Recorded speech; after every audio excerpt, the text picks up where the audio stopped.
자, 마포구의 공덕 삼성 아파트, 그 다음에 도화 현대 2차, 그 다음에 공덕 2 삼성, 상암 월드컵 단지 1단지, 그 다음에 신공덕 2 삼성 아파트. 안녕하세요. 대단한 부동산 꼰대들의 공견입니다.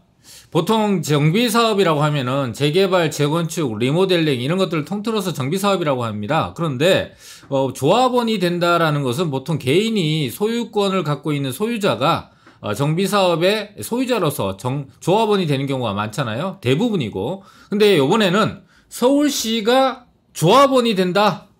사상 최초로 이런 일이 벌어진다고 합니다. 어떤 지역에 어떤 부동산이 이렇게 정비사업에 조합원으로 서울시를 편입을 했고 유도를 했는지 궁금하기도 하고요. 또 앞으로 이런 사업장들, 특히나 아파트 단지들이 어떤 지역들의 어떤 아파트들이 이렇게 서울시를 조합원으로 두고 정비사업을 할 수 있는지 궁금하니까 그것까지 알아보는 시간을 갖도록 하겠습니다. 지금부터 시작하도록 하겠습니다. 서울시가 사상 최초로 정비사업에 조합원이 된다라는 기사 제목인데요.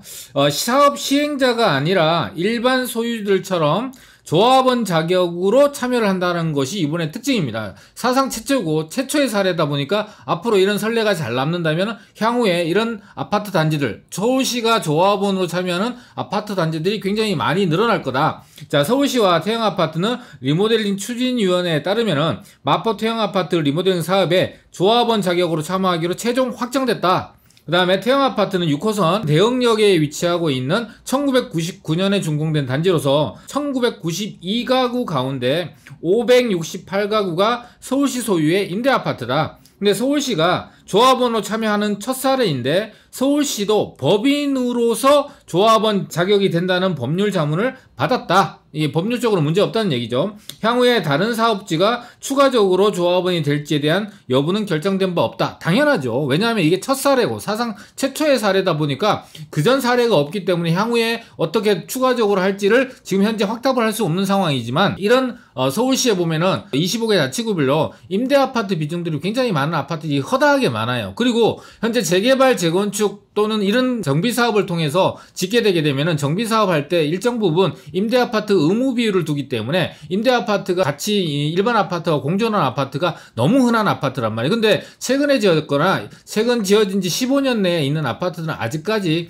정비 대상 아파트가 되지 않다 보니까 지금까지 이런 문제가 불거지지 않았는데 이미 30년에 육박하고 있는 아파트들 또 경기도의 일기 신도시 같은 경우는 이런 사례들이 굉장히 많이 일어날 거고 특히나 현재 용적률 자체가 높은 중고층 아파트들 같은 경우는 재건축 방식 자체가 적용되기가 어렵다 보니까 리모델링이라는 방식을 선택하게 될 텐데 그때 이 서울시가 임대아파트 부분을 조합원으로 참여를 해서 하게 된다면 굉장히 좋은 장점이 있다. 첫 번째, 일단은 임대아파트가 껴있는 아파트가 개발이 되기가 어렵다, 안 된다라는 것이 된다라는 전화위복이 되는 것이죠. 안 된다라고 할 때는 시장에서 평가 자체가 이 아파트는 노후됐지만 개발이 안 되니까 투자성이 안 돼. 투자하고 싶지 않아. 그래서 가격이 상대적으로 투자성이 높은 일반 아파트 단지들로만 형성되어 있는 아파트에 비해서 임대아파트가 공유되어 있는, 공존하고 있는 아파트는 상대적으로 가격이 좀 저렴하게 되어 있는 것들이 좀 많단 말이에요. 그런 아파트들이 개발이 된다 그러면 어떻게 돼요? 일반 아파트의 가격만큼 당연히 따라 붙게 되고 개발이 됐을 때도 충분히 가치 상승이 동반될 수 있다. 두 번째,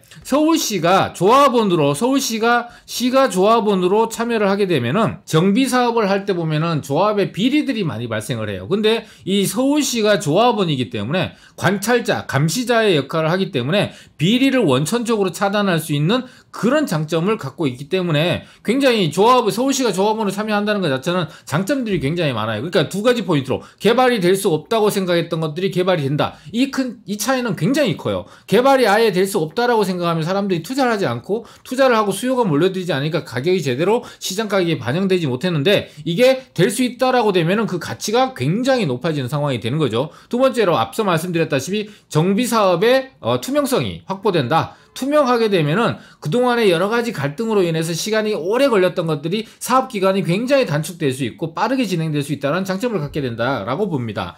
자, 태형 아파트 리모델링 추진위원장은 서울시가 소유하고 있는 태형 아파트 2개 동 필지가 일반 동과 같은 필지를 공유하고 있단 말이에요. 그러니까 서울시가 보통 이제 임대 아파트와 일반 아파트가 분필이 돼 있다면은 그 임대 아파트만 빼버리고 일반 아파트만 주민들의 합의에 의해서 개발을 할 수 있는데 같은 필지를 공유하고 있으니까 임대 아파트를 빼고 할 수 없는 상황이에요. 그래서 리모델링을 위해서는 필지 분할이든지 서울시의 참여 등 서울시의 결정이 필요했던 시점인데 연초부터 서울시의 리모델링 사업 참여 여부를 물었는데 6개월이나 내부 검토 끝에 조합원 참여를 최종적으로 결정했다. 이게 6개월 사상 최초이기 때문에 이런 6개월의 어떤 그 검토 기간이 필요했던 거예요. 근데 이게 향후에 이런 태형 아파트가 좋은 선례를 남기게 되면은 서울시에 있는 임대 아파트를 공존하고 있는 아파트 단지들 같은 경우는 두 번째, 세 번째, 네 번째 하기에는 서울시의 조합원 참여 여부가 굉장히 빠른 시간 안에 참여 여부가 결정이 될 수 있다. 이렇게 본다면 대단히 고무적이고 좋은 선례가 될 수 있다. 그래서 저는 이게 많이 확대되고 확장돼서 서울시 전역 또는 수도권 지역에 있는 일기 신도시라든지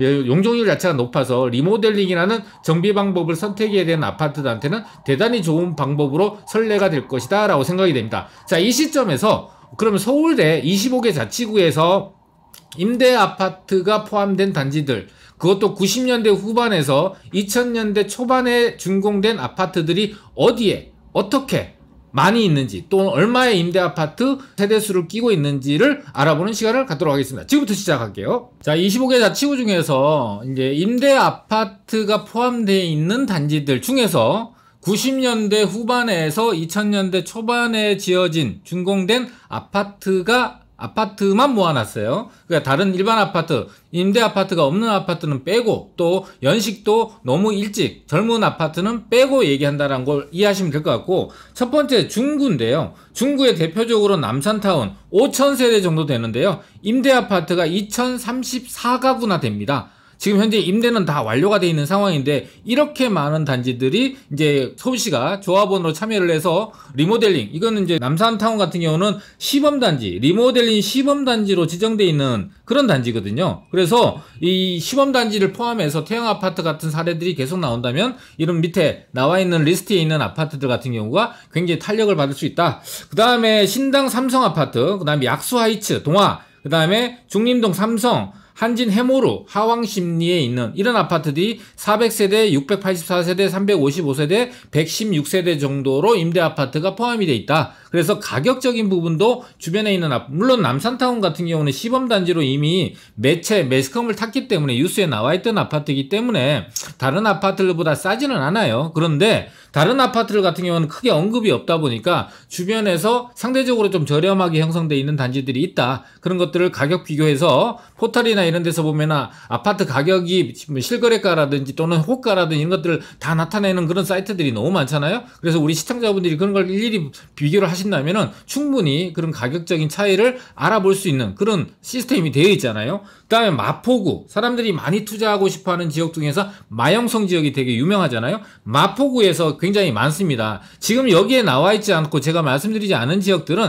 임대 아파트가 없거나 또는 2000년대 후반에 지어진 아파트들만 있어서 리모델링 대상되는 아파트가 없기 때문에 얘기를 안 해주는 거다, 이렇게 이해하시면 돼요. 자, 마포구의 공덕 삼성 아파트, 그 다음에 도화현대 2차, 그 다음에 공덕 2 삼성, 상암 월드컵 단지 1단지, 그 다음에 신공덕 2 삼성 아파트, 신공덕 삼성 아파트, 염리 삼성, 염리 상록 아파트, 창전 삼성 아파트, 이런 아파트들이 임대 아파트가 포함이 되어 있는데 공덕 삼성은 226세대, 그 다음에 도화현대 2차 같은 경우는 793세대, 그 다음에 공덕 2 삼성 같은 경우는 199세대, 820세대, 103세대, 370세대, 그 다음에 109세대, 그 다음에 염리 상록 아파트 같은 경우는 전체 678가구 중에 임대가 178가구 정도, 그 다음에 창전 삼성 같은 경우도 311가구 정도가 있는 상황입니다. 자, 요 리스트에 있는 아파트들을 잘 영상을 천천히 돌리거나 스탑해서 잘 적어 놓으신 다음에 그 리스트를 만든 다음에 일일이 가격 비교를 한번 해보시면은 좋은 그런 결과가 나올 것 같고요. 다음을 보도록 할게요. 네, 다음을 보게 되면은 이제 마용성 지역들 중에서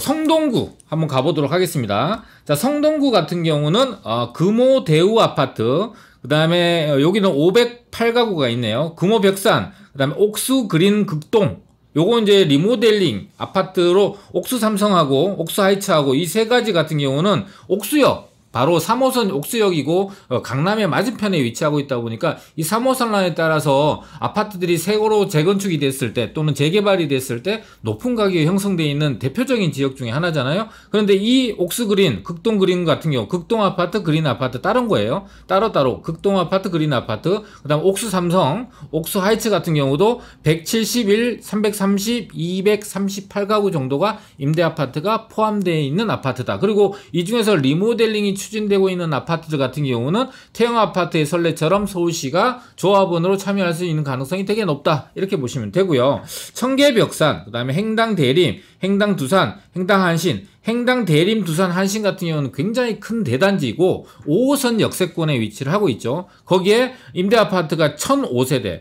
114세대, 159세대 정도가 포함이 되어 있다. 행당 한진 아파트도 있다. 그 다음에 누구나가 투자하고 싶어하는 용산 지역에 보게 되면은 도원삼성, 도화현대아파트, 마포의 도화현대아파트와 더불어서 도원삼성 같은 경우가 굉장히 가격이 높죠. 이거는 이제 용산의 호재 때문에 이거는 임대아파트가 꼈냐 안 꼈냐가 중요하지 않아요. 용산에 있고 용산의 호재를 직접적으로 받을 수 있고 또 리모델링이 됐을 때 주변에 있는 새 아파트를 비교했을 때 가격 상승 탄력이 되게 높다, 투자성이 높다라고 이미 판명되어 있는 아파트이기 때문에 이 아파트는 상대적으로 가격이 낮은 아파트는 아니다. 그런데 임대아파트가 534가구나 있다라고 알고 계시면 될 것 같고, 그 다음에 이제 신천에 있는 신천 리버 삼성, 요건 이제 원효로 사가 쪽에 있는 곳이죠. 그래서 산등성이 위에 구릉지 위에 있는 아파트고 일부 단지가 아파트와 아파트 단지 사이로 한강 조망이 가능한 그런 아파트인데 여기도 363가구 정도가 있고, 보통 지금 현재 제가 리스트에 나와 있던 것들이 적게는 97년도부터 많게는 2002년 정도, 또는 요거 이제 행당 두산 위브 같은 경우는 2009년이니까 요건 빼고 2002년 정도, 이렇게 해서 97년부터 2002년까지 정도에서 준공된 아파트들을 리스트업 한 거고요. 이런 대상 아파트들 대상으로 해서 가격 비교를 해보시고 상대적으로 저렴한 아파트를 우리 시청자분들이 투자를 하신다면 대단히 좋은 기회를 잡을 수 있다라고 할 수 있습니다. 그리고 밑에 보게 되면은 제가 리스트를 조금 더 준비해놨는데 25개 자치구 중에서 택지 개발이 된 지구 있잖아요. 그런 지역들은 대부분 다 임대아파트 단지 자체가 전체가 임대아파트가 있고 일반 아파트 단지 내에 임대아파트가 공존하고 있는 아파트들이 있는데, 강동구 같은 경우는 대표적으로 강일지구가 1단지부터 10단지에 모두 이제 임대 아파트가 일정 정도 비중으로 포함이 되어 있습니다. 근데 이 아파트는 2009년에 지었다 보니까 아직 이제 12년 차 정도밖에 안 됐고 새 아파트군에 해당이 되고 살기 좋은 아파트에 해당이 되기 때문에 이런 것들은 아직까지는 이런 이제 태형 아파트의 선례를 따라가는 그런 아파트는 해당되지 않기 때문에 리스트를 따로 이렇게 밑에 놔뒀다. 송파구에 위례신도시와 붙어 있는 곳이죠. 장지 파인타운. 1단지부터 11단지 전체가 다 2007년부터 2009년에 져졌기 때문에 너무 큰 단지고 살기 좋은 단지고 가든파이브를 앞에 두고 있지만 아직까지는 태형 아파트 같은 그런 순서로 진행되기는 어렵다.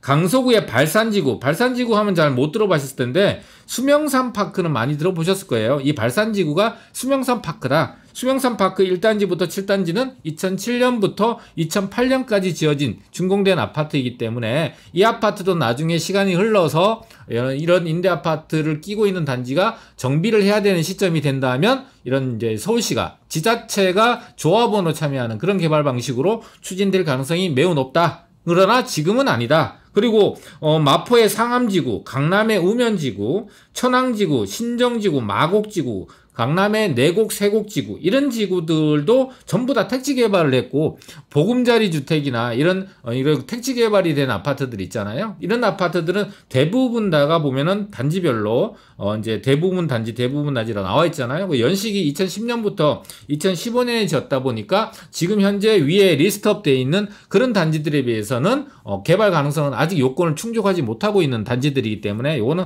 간단하게 정리를 해드렸습니다.